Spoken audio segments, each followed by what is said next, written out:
Annamalai super, Edappadi பேயாட்டம், Nainar Nagendran பிடி கொடுக்கல. TTV Dinakaran பகீர். தமிழக பாஜக தலைவர் நயினார் நாகேந்திரனுக்கு கூட்டணியை எப்படி கையாள வேண்டும் என தெரியவில்லை.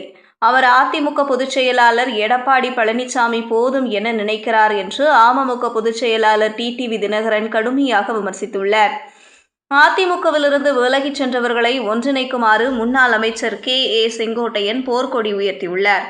மேலும் இந்த பணிகளை தொடங்க எடப்பாடி பழனிசாமிக்கு 10 நாள் கெடு விதித்திருந்தார். இதையடுத்து தனது நிர்வாகிகளுடன் எடப்பாடி பழனிசாமி ஆலோசனை நடத்தி செங்கோட்டையனின் பதவியை பறித்தார். இந்த நிலையில் அமமுக பொதுச் செயலாளர் டிடிவி தினகரன் செய்தியாளர்களை சந்தித்தார்.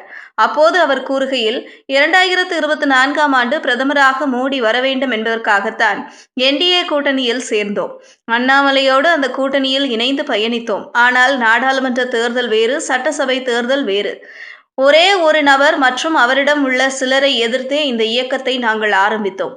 அவர்கள் திருந்துவார்கள் என நினைத்தேன். ஆனால் அவர்கள் திருந்தவே மாட்டார்கள் என்பதால் வெளியேறிவிட்டோம். இது அவசரத்தில் எடுத்த முடிவு இல்லை, நிதானமாக தொண்டர்களுடன் கலந்து ஆலோசித்து எடுத்த முடிவு. அண்ணாமலை தமிழக பாஜக தலைவராக இருந்தவரை எல்லோரையும் அரவணைத்து சென்றார். ஆனால் நயினார் நாகேந்திரன் பெரிய கட்சி, சிறிய கட்சி என பாகுபாடு காட்டுகிறார்.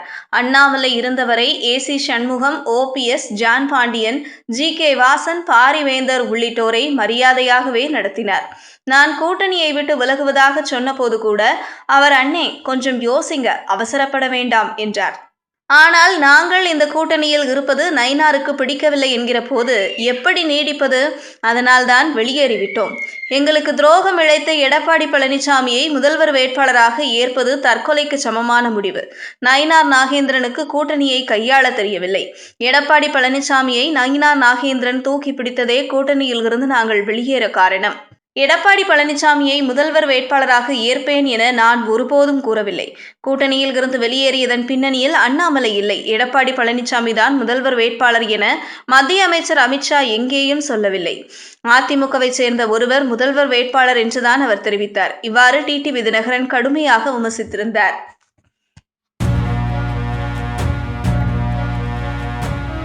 செய்திகளை உடனுக்குடனும் துல்லியமாகவும் தெரிந்து கொள்ள News 10 தமிழ் சேனலை பின்தொடருங்கள்.